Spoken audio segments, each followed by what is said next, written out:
Искам да покажа как се е развила пресадката, която показах миналата година. Ето, ако може, това ще го махна, да може да се види по-добре. Ето.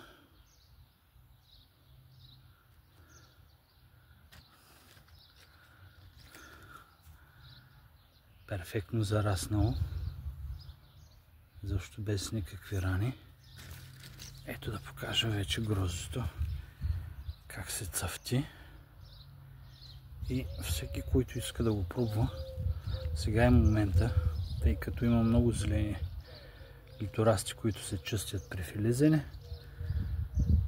Може да си го пробва и да тренира. Мисля, че метода е много добър.